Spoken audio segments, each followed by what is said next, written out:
Guess what? It's Friday, the 4th day in the month of October. Thank you so much for making time to join us for Friday's edition of Diamond Live. I'm your host. My name is Andrew Mwansa. We come to your screens every Monday and Friday, and we do nothing but discuss the day's biggest news stories.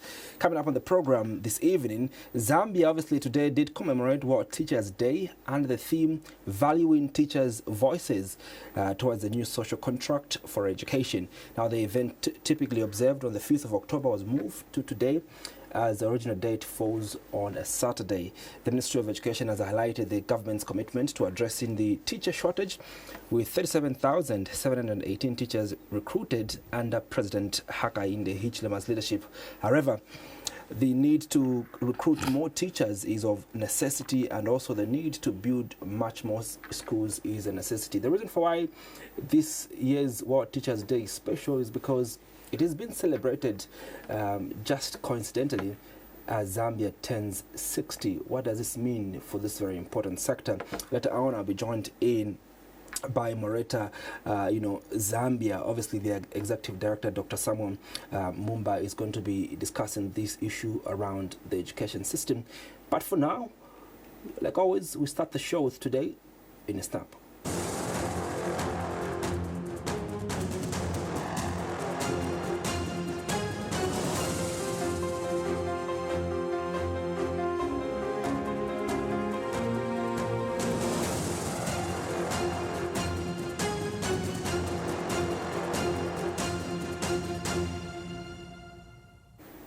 Well, social media is awash today because of pictures. These pictures are coming out of the graduating. There are students that are graduating from various learning institutions in the country. One of the university that is graduating students is Cavendish University. Now, the Vice President of the Republic of Zambia, Madam Nalumanga, was also part of the people that were graduating today. She's graduated with a master's in law, but also very special. Diamond TV's Chichi Daisy, as well as in Chimunya Bobby Ngandu, equally graduated today, and it's a very special day for us as Diamond TV Zambia, and that's the reason for why I want to give a surprise call to Chichi to just get her reaction after she has graduated, but also just get a brief of an understanding how it has been, especially during the journey of her writing exams. Chichi, are you on the line?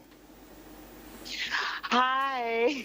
First of all, congratulations for your graduation. I know for a fact that today has been very busy. It's a busy day, but also it's a big day for you, Chichi. How do you feel? Okay, first of all, I can barely hear you, Andrew. If you can just be more audible, I can't hear you properly. I hope you can hear me now, Chichi. Yes, I can hear you. Fantastic. Today has been a very big day for you. Very important and very big day because of the fact that you've bagged one degree and obviously a lot of celebration with you and your family, but also back here at Diamond TV celebrating your achievement, by you graduating from Cavendish University. Briefly tell us how, this makes you feel now that you're a new graduate in town. Well, if I heard you correctly, honestly, I'm super excited to get this degree, Andrew, because it's been a long 4 years of just studying, and also because I was in distance learning. So it took a lot of intentionality, making sure I keep up with my grades. And also, as you know, DL is all about, just about 2 to 3 weeks of preparation. So it was really a lot of work. And also because my line of work as a socialite, also just working for multiple organizations, Diamond TV being part of it, I'm so grateful that I was practicing what I was learning. So it was just an issue of certifying and getting more experience and getting more, takes from lectures and just learning the other side of communication and public relations. So I'm super excited to get this degree. It's been a lot of challenges. If I look back with what's been happening in my life the past 4 years, I think that's what makes me so proud of myself, because it really signifies a lot, especially when it comes to my mental strength. Because, as a socialite in Zambia, we go through so much public scrutiny, people's opinions, but I had to keep my faith, and my mental strength especially is what I credit my degree to. And also just being part of, class of 2024, where the VIP was also graduating, also is an absolute honor, to be honest. And I remember even just having this chat with Bobby, just like, oh my goodness me, like we're graduating in the same class as, the vice president of the country, Mutalina Lumango. So it was such an honor. And I'm still basking in this moment, even up to now. My friends have been just with me, encouraging me. My parents came through today. Cavendish University was so helpful in this process as well. But overall, I think it took a lot of intentionality, mental strength, especially mental strength, and just being in the moment and just. Needing this degree for myself, it's not just about a paper. There's something about adding tertiary and practicing together. There's just something that happens to your mind. Your mind is opened, because when you're practicing journalism without the actual education, you just do things from the hip, But when you learn, there's a way you execute your job. I think even over the years, I was even telling myself, like, I need to have a chat with Mr. Mwansa, just to show my gratitude for this phase, because it's also helped me to be the person that I am today. Even as I'm getting my degree, most of the times, even when I was in my exam room, I would answer based on what I do on TV. Even Mr. Mukamba Mwenda, my boss on radio, sometimes I would refer to the antiques and all the journalism ethics that we go through when it comes to radio and television. So honestly, I am so excited to get my degree. I know it's been years after, but you know how it is. Like, in due time, the Lord himself will just make it happen. Yeah, as we conclude, Chichi, how's it been like? Obviously, you working for multiple organizations and just juggling between school and work. Sorry, Andrew, I can't hear. What did you say? I hope you can hear me now. Yes. I was asking, how's it been like, you juggling, school and work, especially, owing to the fact that there's a number of things that you do? Yeah, I mean, it's been a lot of work, honestly, and that's a good question, Andrew, because I get that a lot. Like, people ask me, how are you able to navigate? And my first answer has always been grace. I'll be very honest with you. I attribute the way I navigate the dynamics of being a radio personality. I've been a radio host and also been a television producer and presenter, and also been a brand as well, where I work with different organizations, and just, in this space of social media, the dynamics of how social media is going in the country, where you always have consistently people scrutinizing you and having their opinions. It's been a lot of work, me being a parent, being a working mom. It's been a lot of work, but I feel like by the end of the day, it's about how I see myself in the future, how I projected my next few years to be. And I won't lie, it's been very, very hard. But I think with the grace of God, and with me being intentional, and also just having the right support system around my friends, my parents, even just the work environment as well, Kwitu FM, Diamond TV, just creating an enabling environment where I could flourish even with school. I remember every 2 weeks, somewhere in June, July, or December, I would always get 2 to 3 weeks leave, and I would never have any problems. And I'm so happy that both my bosses are friends. Mr. Mukamba Mwenda and Mr. Mwansa are both friends. So it makes my life really easy. Like, I would get leave simultaneously the same time, because I know I can't get leave at Diamond TV with being active on Kwitu FM and vice versa. So as much as I might not be privy to the conversations that they both have, but I think they both mean well for me. So in many times I'll get leave, even with my immediate boss, Jonah, and I'll tell him, I need a few weeks off, I need to study and stuff like that. And I know for a lot of people it's been a surprise, but for people that are in my circle, they understand the struggle that I've been through. Every December, every June, July intake, those 3 weeks were like a marathon in the literal sense. So It's been a lot of work, but it takes a teamwork. You know what they say about raising a child, it takes a village. Even getting a degree, it takes a village. It takes a whole village. And I'm so grateful to both my bosses, Mr. Mwansa and Mr. Mwenda, for just creating an enabling environment, and my parents parents as well. Andrew, I'll tell you this, every semester when I'm going to write my exam, I would always go to my parents' house, just ask for grace and prayers, because it's a lot of work. Just like what you said, the dynamics and navigation of so many things going on at the same time is a lot of work. Yeah. But I think it's teamwork. Like everything was just, happening for my good. And I celebrate just every person that has been with me on this particular journey. Fantastic. Asogole Zikomo, and may God continue blessing you, and congratulations once more on your graduation. Thank you so much, Andrew. Thank you. I appreciate you. Thank you so much for working tomorrow for my sake. Chichi, don't remind me. I might just not come tomorrow. One. I know it's a lot of work, but I owe you one, Andrew. I promise I owe you one. Thank you so much. Good night, Chichi. Have a good one. Awesome. Zambia commemorates Teachers' Day today. It falls tomorrow, but Zambia was commemorating the Teachers' Day today. We talk about this with Moreta Executive Director Dr. Samuel Mbumba. Thank you so much, Doc, for joining me on Diamond Live tonight. Thank you very much, Andrew. It's always a pleasure to be on Diamond TV. The theme for this year's Teachers' Day is valuing teachers' voices towards a new social contract for education. What is your interpretation for this year's Teachers' Day? Yes, for a long period of time now, I think the voices for teachers have not been respected.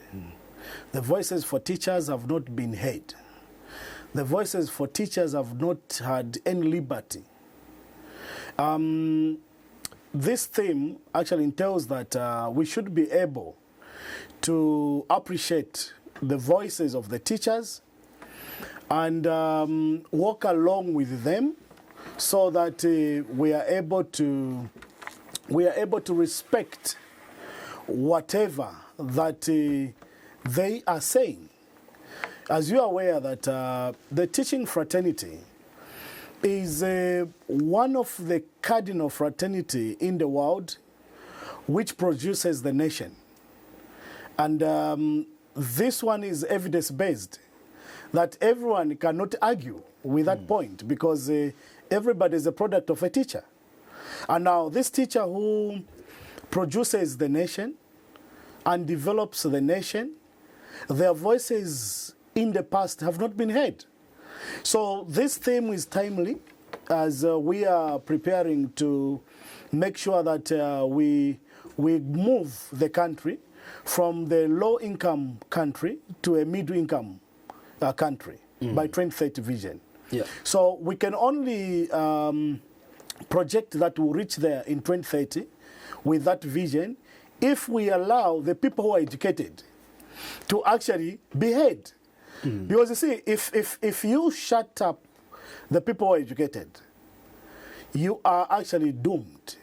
Because what you are today is because of a teacher. Where do you think this theme comes from, really? Is there a sense in which we feel that the teachers' voices have not been heard? Yes, this is World Teachers' Day. Our theme is being derived from the world context. So what it is that because it's a world issue, it has been noted with concern that I think most teachers, despite of them working hard, I think the world has not done a lot for the teachers. These teachers go through a lot of issues. And most of the time, I think teachers have been categorized as being loyal to the service.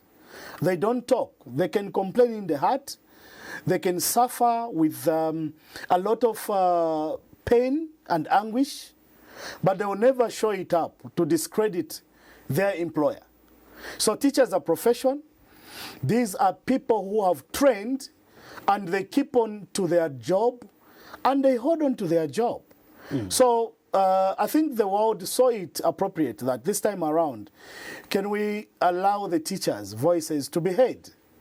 And this is why you have seen this theme falling in 2024, so that perhaps the world will recognize that I think it's important that we give chance to the voices of the teachers and see how they can contribute positively to the nation development. Because, you know, if a teacher is not speaking, and yet they are telling you a lot in class, and you're not tapping from their voices, then there should be a very big gap. And that has been discovered, that there's a very big gap because we do not tap from what the teachers supposed to say. This year's Teachers' Day falls at the time that Zambia is turning 60 on the 24th of October. Let's talk about the journey of our education sector as a country. Have we made any significant improvement in terms of the education sector from where we were in 1964 to where we are today in 2024? Yes, I think every year with Zambia, we are trying to walk in the right strides. Zambia is, I think, from UNIP, we came to MMD, we came to PF, now we are in UPND. If you look at the way we have moved from 1964, of course, population itself will tell you that by then the learners were few, and today the learners are more. And then you are able also to compare that the free education which was in Kaunda, okay, is also being interpreted in the New Dawn government, which we can actually see that now, I'm sure a lot of statements have been issued by government officials, that there's even more of enrollment of pupils in the schools now. Even those who abandoned school, they have come back. We also have a situation where we even have those who are above 20 coming back in grade 6 or grade 4.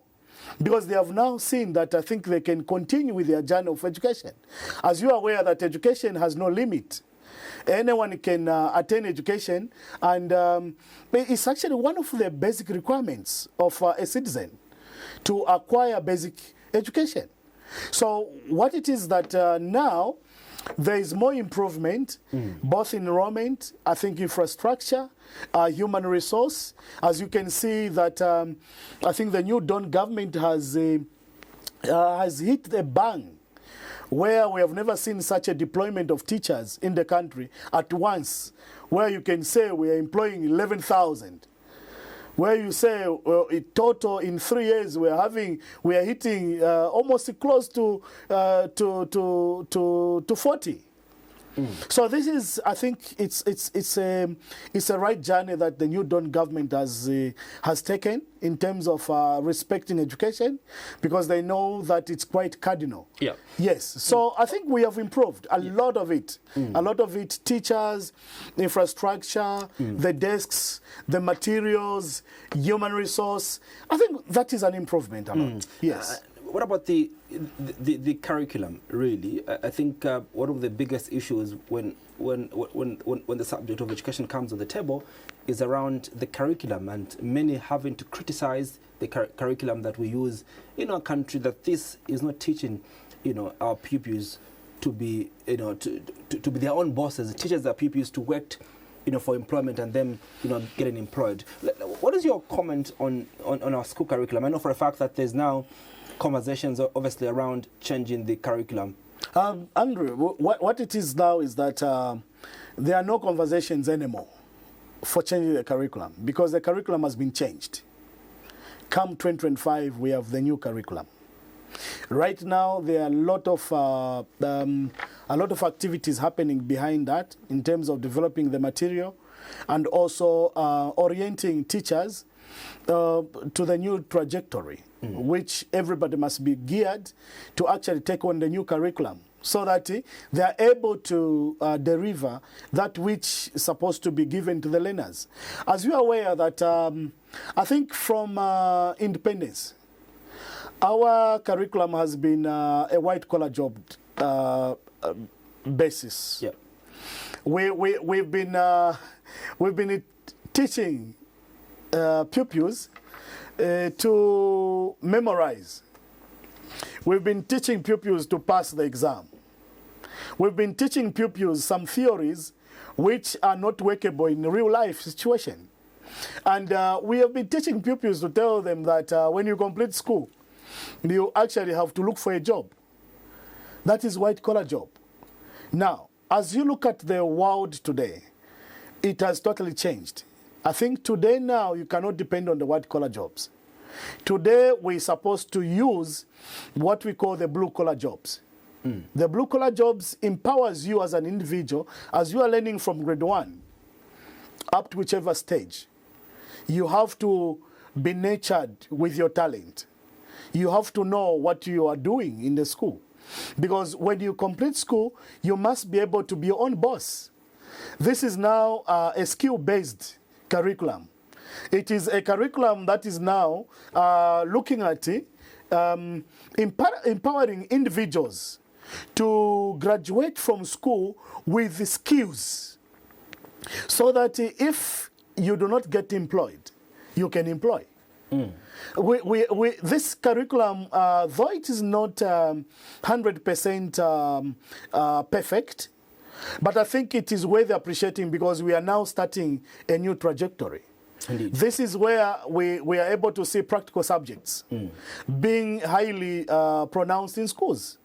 In the past, we used to see subjects like history, taking shape, subjects like RE, taking shape, and then, you have English, mathematics, and so forth. Yeah. You can have good English, but without a skill, you are nothing.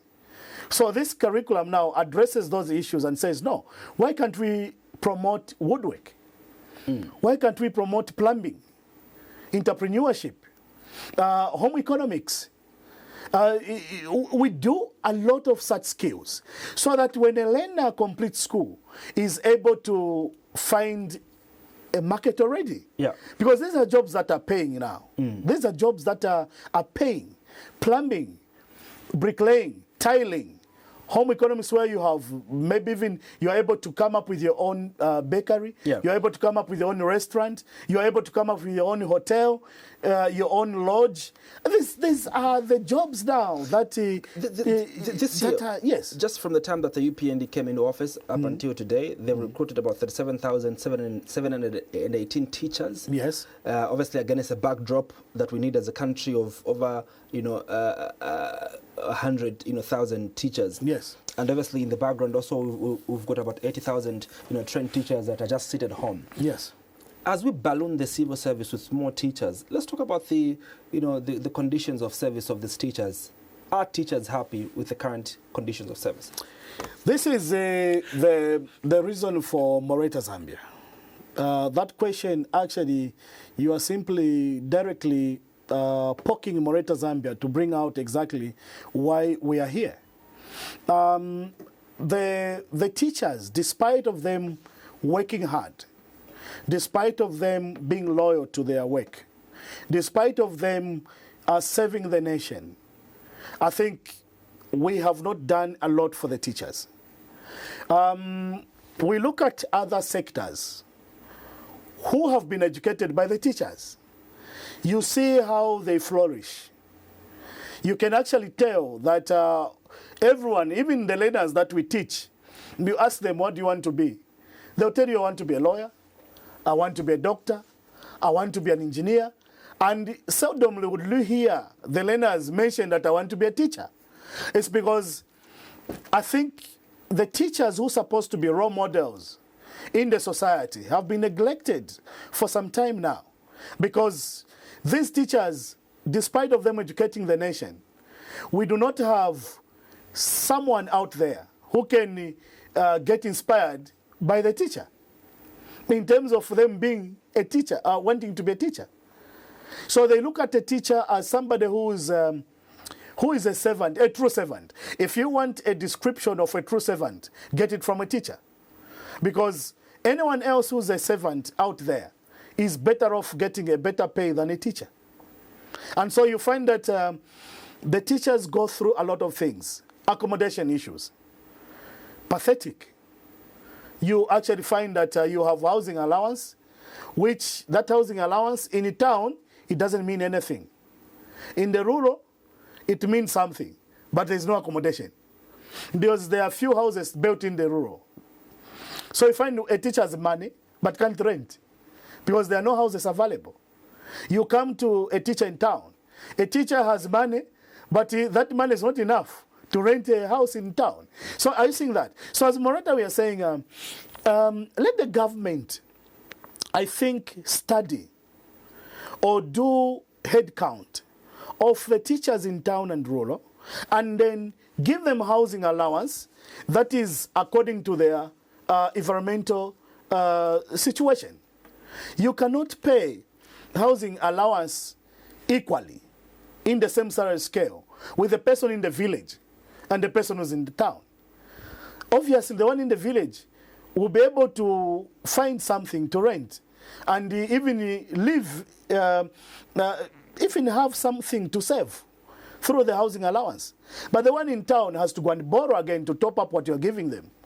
So I think government must be able to deliberately dedicate officers attached just to bring sanity in education. Try to see how they're supposed to account. You know, if you are a worker, there's no way that your employer doesn't know where you are. Then there should be something wrong with somebody who has been tasked to do that job. Because if I'm in Lusaka, I should be known that I'm in Lusaka. And so when I'm in Lusaka, even my salary should be known that I'm in Lusaka. So do you support this desire by the new Dawn administration to continue employing more teachers every year? Because even in the 2025 budget, in fact, the pronouncement with the president is that before end of this year, 4,000 more teachers have to be employed. Yes.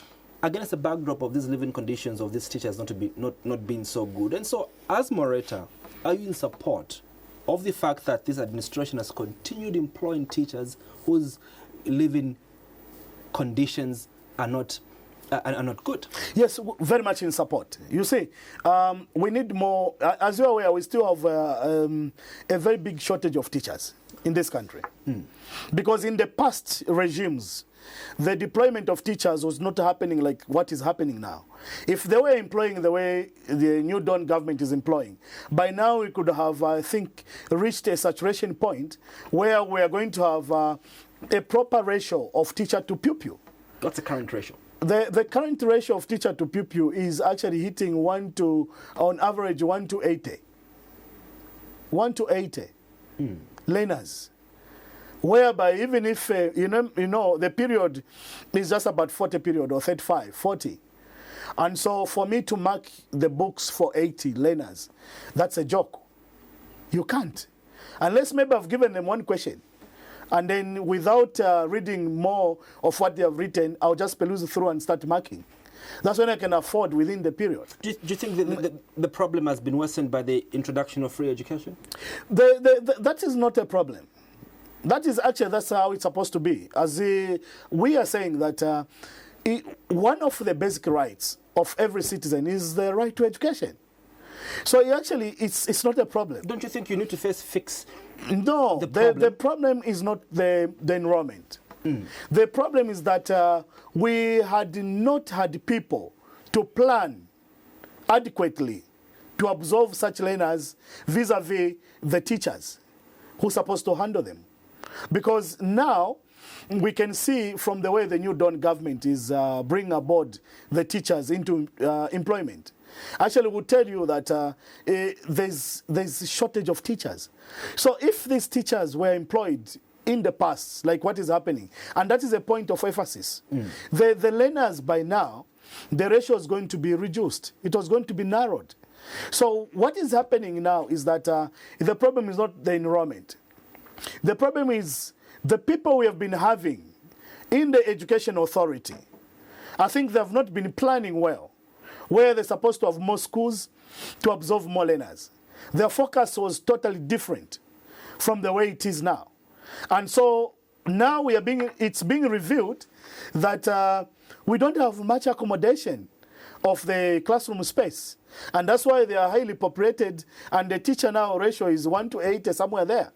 Now, because of that, it is now giving a new challenge to the authorities to plan adequately to absorb the numbers. You don't see anything wrong with free education, but let's talk about the quality of the education that these our pupils, are getting from these public schools. A ratio of 1 to 80 is insane, you know. Yes, Andrew, it's insane, and that's why that's why Moreta is saying, look at this teacher. The teacher is subjected to such kind of an environment, and yet we don't pay them adequately. But they will never voice out. And I think that's why this theme has come at the right time. That let's accommodate the teachers' voices. These are teachers who have been doing their job, going extra. Sometimes they're even, disciplined for missing class. It's because the whole day they were teaching, they are human. They get tired. They get fed up.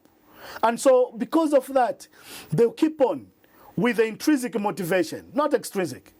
The intrinsic motivation, they will keep on pushing and they will attend to the learners. And this is what Moreta is saying. Let the government appreciate the teachers. These teachers are doing miraculously activities that no one can do it. You bring your child doesn't know how to read, but give them 1 year, 2 years, is coming to read a letter for you. Give them a child who is a problem at home, just a holiday where the children can come back home. Parents complain that we don't need these children here. They're troubling us. Your own children, you can't tame them, but a teacher tames your child. So are you seeing what is happening? The teacher is actually undergoing a lot of stress. So we need to introduce a deliberate motivation. I was about to come to that. Yes. You and your organization, are there to champion the cause of, better working conditions of our teachers. Yes. Pushing for the agenda of the teachers, yes. To be at a better place. Yes. Are there any negotiations that you've started with government to ensure that there are better conditions of service for our teachers? Yes, what it is that, first of all, we need to understand that the mandate to negotiate for the better condition of service has been bestowed on the unions. There are so many unions. Unions are the ones who have been given the mandate by law to negotiate for the better conditions of service. And that's why you find Moreta now takes on unions, because these unions have been mandated by law to take up that responsibility. But what do we see? It's different. It's a different version. The unions are not there for the teachers. These unions are closed up. These unions, you can't access them. Even when Moreta invites the unions, say, can we come together to the table? We give you more ideas so that you can present to government. These unions look at Moreta as if we have come to displace them. Moreta will never be a union. Moreta will never be a union whatsoever. It's a civil society organization which is supposed to work with stakeholders. And the stakeholders are the unions themselves. But then because the unions have failed to do their work, of course not every union, there are other unions that are trying, okay? So as Moreta we are saying, okay, maybe because you are so many, maybe because you look like you're untouchable, maybe because because most of these unions, they are protected by some powers that be somewhere. They are protected. You find that every regime that comes into power has its own set of unions they register. And in UNIP had one union for 27 years. MMD had 2 unions for 20 years. PF had 10 unions, had 4 unions in 10 years. UPND has 5 unions in 3 years. So you find that it's according to how you relate. That's how they are registered. But in the context that the more the union, the more the better governing, on the context of divide and rule, which doesn't work now in this country. Are these unions united, really? The unions will never be united because they are registered separately. Each one of them is a giant. Even when they have 2 members or they have 70 members, they are giants according to them. So no one feels like they should work in harmony. So you think the biggest problem really is the fact that we've got so many unions that don't have a united voice to champion the cause of better conditions of service for our teachers? You see, a divided unity, I'll call it a divided unity, okay, sector, is not a united at all. So the fact that we have so many unions, beating the record of any other sector in the world, other than education itself, it means that there's a problem. And perhaps that's why maybe government doesn't take teachers seriously. This problem is not with government. This problem is with the teachers. These teachers, they act on impulse. You know, it's an impulse arrangement where one union comes with the umbrella, they receive an umbrella, and then they sign for the umbrella, and then they start deducting from those teachers. This one comes with an orange, they get, as if you can't afford to buy an orange, as if you can't afford to buy a diary, as if you can't afford to buy a shirt. Today I'm supposed to be in a shirt for Teachers' Day, but I don't put on a shirt myself because that is a scam. It's a scam, a total scam. I cannot subscribe to a union for the whole year and pay 1,400 as a subscription for the whole year, then you give me a shirt for 60 kwacha. And then I get proud. I go for matching. That's a scam. I think there was a time that President Sata mentioned that the educated ones are the most coward. And I have to repeat that one. It's very true. It's a reality now. Because people educated cannot see through what is being manipulative. People are just being, that's why you are seeing anyone who has appetite to form a union will come aboard and manipulate the same teachers. These teachers must wake up. Moreta is there to do work education sensitization. Moreta is there to make sure that these teachers understand that the powers to say no or yes belongs to them. Now, because they don't say no, we are now seeing unions coming to cheat them. Is it mandatory for every teacher to belong to a union? No, it's not mandatory. It's not there in the act. It's not there in the law. It's not mandatory. No one can be forced to belong to a union. No one.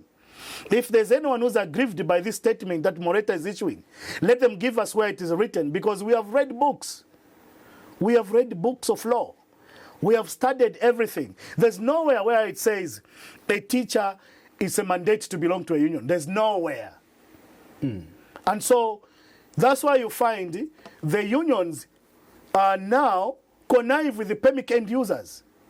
Instead of going in the field to speak to teachers so that teachers are convinced to belong to a certain union, they now go behind to do handouts to the PEMIC end users, pay them brown envelopes, and then you wake up, you find you're on a union that you have never subscribed to.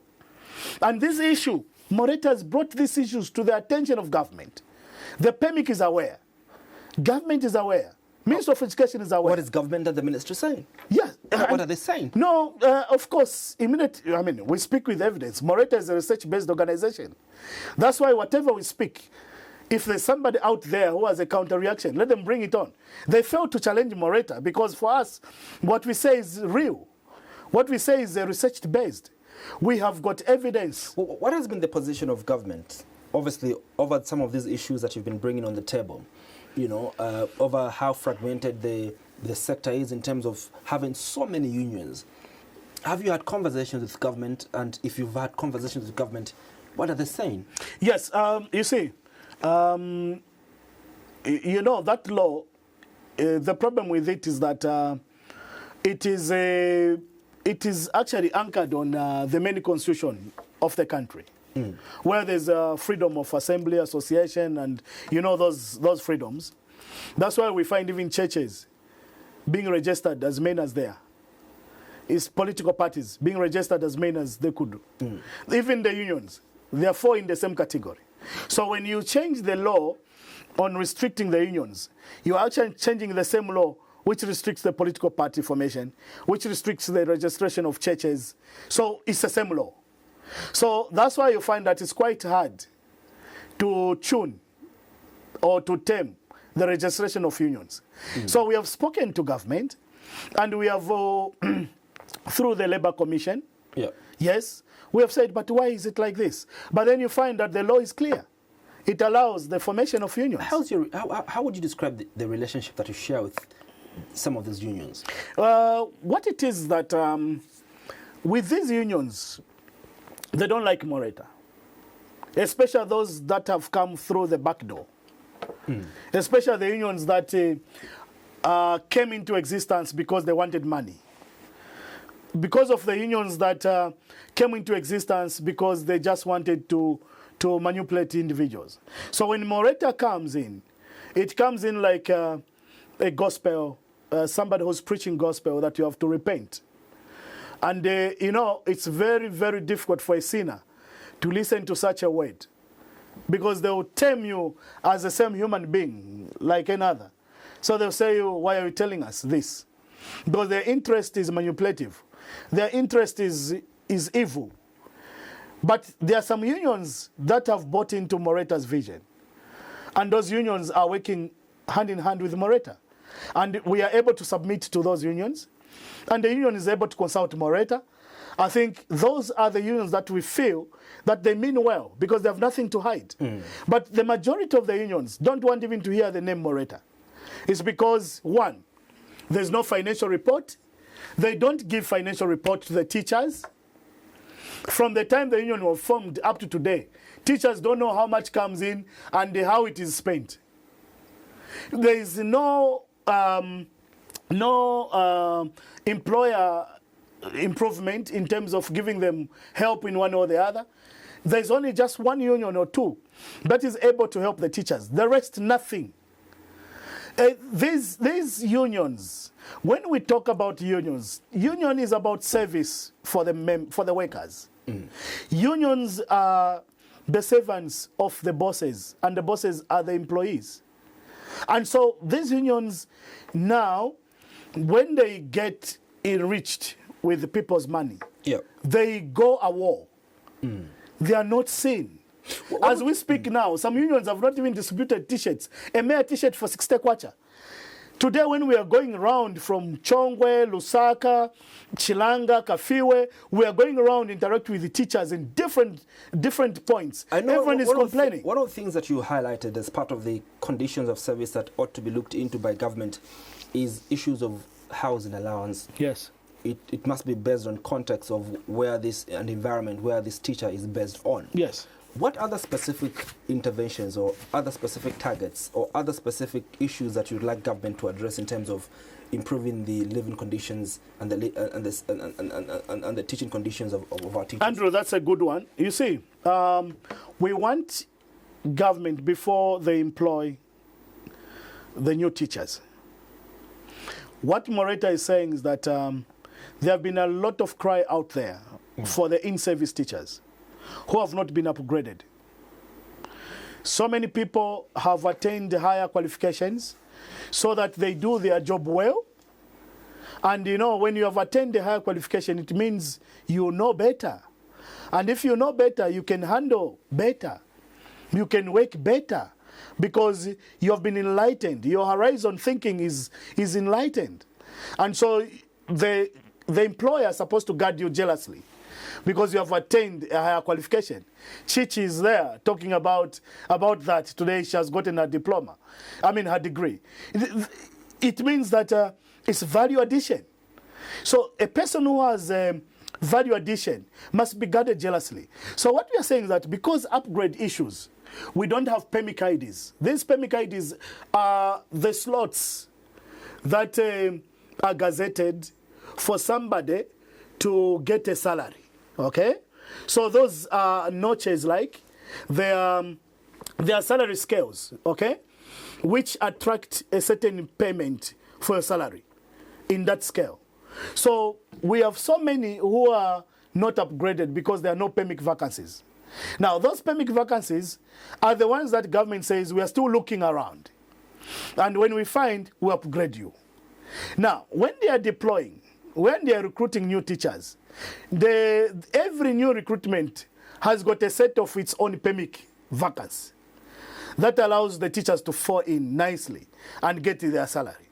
So as Moreta Zambia, what we are saying is that why can't government use that budget which has been created for the new deployed deployment.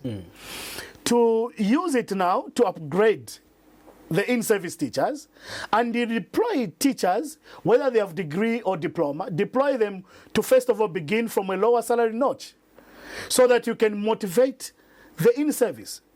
There are people who have been working for 10 years, 20 years. They're in diploma and yet they have got masters.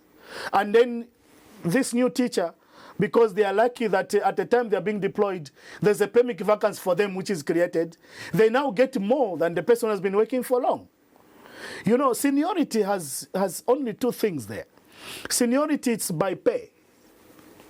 Then you know I'm senior. That's one. Seniority is also by position. Now, if you are a head teacher and you are getting a diploma salary because you have not been upgraded, appointed, confirmed in the right scale, and this person has been deployed today is getting a salary scale for I, which is for degree, and you are a head teacher to that person who has been deployed, even your son, and your son has more money than you, and yet you have been diligent to serve the country for 20 years, and you are not being appreciated. What kind of motivation is that? What indirect motivation are you giving to the worker? You are demotivating the thousands teachers who are not speaking. And that's what Moreta is speaking today. Today, Moreta is saying, can government take care of the in-service? Before you recruit, start first of all, use that PEMIC vacancies that you have created. Upgrade the teachers. Use that chance, which has already been authorized. That money has already been authorized. It's already in the yellow book. It's already in the Ministry of Finance, the Treasury, it's already there. So use that money to pay the in-service. Then you recruit the teachers, beginning at a lower salary scale, so that you prepare to shift them now. As you have resources, you put them in the right salary scales, like these others were for so long.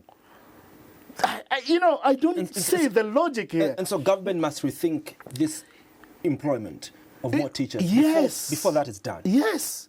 I think what is lacking is just the right officers around education. We have people Are you saying the Ministry of Education currently is incompetent to look at these gaps? No, what we are saying is that I think they have played the blind eye to these issues which are facts on the ground. We need them to actually reflect. We need them to know that the ideas Moreta is bringing aboard can be useful. We can have a health nation, a health fraternity, if we begin to think in those lines. That's the reason we go to school. Our teachers in Zambia are one of the least paid in Southern Africa. The teachers in Zambia, you see, if you look at the way their salaries have been trending, okay, salary increments, you find that there's only one time where we hit 100%. That was 2011, where there was salary restructuring. And I think they played it in a way that if you're a diploma holder, whether you are in health, you are in what, you have to get the same. You are a degree holder, whether you are in judiciary, you are in what, you have to get the same. So it was 2011 when we hit 100% salary increment. Thereafter, we started now looking at the 2%, 4%, 6% salary increment. Until we saw it, of course, we cannot compare very much really holistically the past and today because the challenges are different. Like as you can see this time, there are so many economic challenges caused by situations beyond money control. So you'll find that, yes, if environments were equal, we would actually say that the increments have been coming in bits. But I think with the goodwill of the New Dawn government, as Moreta, we are following them very keenly. We are understanding where the challenges are. But what we are saying is that even if the increments are not highly pronounced, the secret to motivate a teacher is upgrade them. The secret to motivate a teacher is confirm them in their positions. The secret to motivate a teacher is make sure that those who are in rural, because there are people in town receiving rural hardship allowance, and yet the one who's in the village who's supposed to get the rural hardship allowance is not getting, because that PEMIC ID has been closed by the person who's in Lusaka or who's in Copper Belt. We are not monitoring how teachers are moving. The transfers are being made carelessly without an audit. Because when you transfer a staff, you must be able to know that this transfer has moved from rural to town. And therefore, you cut them off. So that the one who has come in the rural must be motivated to get that an allowance. But you find people in town, they're still getting some allowances which are for the village, for the rural. And the person who's suffering there is not getting the allowance because he's been blocked by the person who's still getting that same allowance in town. So I think we need to be serious. We need to make sure that we deliberately service. There is an internal pay when you serve the people diligently. If you take people for granted, if you know you are an authority and you do not bring out new developments on how to improve the area that God has entrusted you with, you will not actually, when you retire, look back, everyone will be against you. Everyone will hate you. They will love you as you are in power. Yeah. They will love you as you have authority, because they don't want to look like the fear of their jobs. But when you move out from the authority that you have, that's when you are going to see that everyone hates you. So let's do the right thing. Let me ask you this question. Let's do the right thing. Let me ask you this question, Executive Director Moreta. Yes. What do you think of the quality of teachers that these universities are graduating, on an annual basis? I ask like this because to every university that you go to, let me speak about the two highest universities. Let me speak about the highest university in the country, the University of Zambia. You realize that the School of Education is the school that one could enter with a least amount of points. Actually, when you go to UNZA, they will say that you can't be accepted in any school if you failed unless a School of Education. I ask this question because these are the people that train each and every profession. They train the doctors, they train the lawyers, and they train literally each and every profession. Why is it like that? In terms of the points at the University of Zambia or CBU, I think it's not that bad. No, it's not that bad. You can't go into the School of Humanities. They'll say that for these points you don't qualify in the School of Humanities. The only school that you can qualify for is a School of Education. For example, at UNZA, the only school that you can go to if you don't do well at grade 12 is a School of Education. No, the issues, remember I was the vice president for UNZA. So I know exactly when I talk about this. I was the vice president for University of Zambia. So I know, I've been in the union there. What it is that it's not about the points really. What happens that with these faculties or these schools, okay, the points are quite competitive, okay? Yeah. And that competition has also a limited number of students that should be enrolled in each category. So what happens is that they look at everybody qualifies who is accepted by University of Zambia or any university. They qualify. As long as they've been accepted, they qualify. But then the points, okay, the points, they'll start sieving you because of the competition. So you find humanities will tell you to say, we are picking those with 6 points. Okay? 6 points. And then there's another person with 11 points. And that is the same Division 1. Division 1 is Division 1. But then it's about quality. Okay?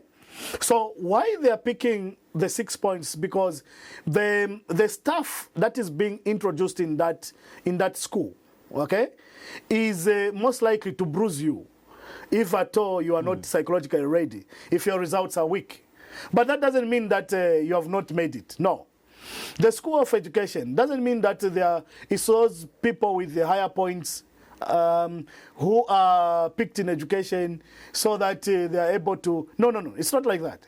What it is that, first of all, we need to understand that each course has its own requirement.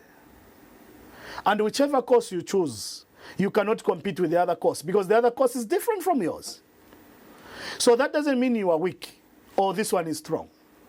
It is just some requirements that separates the two, the weak and the strong.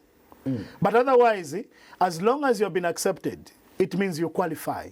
So teachers get accepted with Division 1. And that Division 1, it's a high class of divisions. Yes. So that's why you find they do literature. Do you know what is in literature? Literature is actually the basis of law. Literature is something that you cannot just... That's why it is found in humanities. But it's teaching. So you find that there are subjects... It's good that you're a graduate from the University of Zambia because you know this for a fact, Doc, that students from the School of Education would even, would be ashamed to tell their fellow students that they're coming from the School of Education because they're scared that they'll be laughed at. No. That is, those are people that have just chanced. Those are people who have just chanced to get education. I am always proud. Myself, I'm always proud that I did education. I've done other courses, of course. But, do you know that even just the teaching subjects, there are people who say, oh, I think I cannot be proud to be called a teacher of home economics. Me, I've done home economics before. And I'm a male. I'm a very proud home economics teacher. But at University of Zambia, I did literature and English. But I seldomly pronounce literature and English anywhere. But I pronounce highly home economics. I love it. So it's about a calling. It's your calling. So if you are not proud of what you have done, you will think like even others will laugh at you. So what we do is about what you are convinced of. No one should force you to do what you don't like. Your last remarks to the teachers and to the government of the Republic of Zambia on this very important day, Teachers' Day. This day is a very important day for the teachers. And the Moreta today celebrated in style, where we went around to cause massive defections of teachers moving away from these unions that are jokers. To bring them, we were enlightening the teachers, to bring them to at least a few unions that mean well. So we went around and we have done quite well on the ground. Teachers were so excited. We have removed them from the unions that don't mean well. And they will never apologize and will never back out in such a plan. What does it take, what does it take for a teacher to be a member of Moreta? They just have to access our WhatsApp group. For us, we just admit them to the WhatsApp group. And then those who are sympathetic of our works, because we are not on the PEMIC arrangement where they're supposed to cut anything from teachers. Those who are supportive of our work, they subscribe 100 kwacha the whole year as membership, just to see Moreta moving. And that is how we exist. And we shall continue to do that, because we do not want to force teachers. Teachers are highly indebted. These teachers are highly stressed. We do not want to talk about money.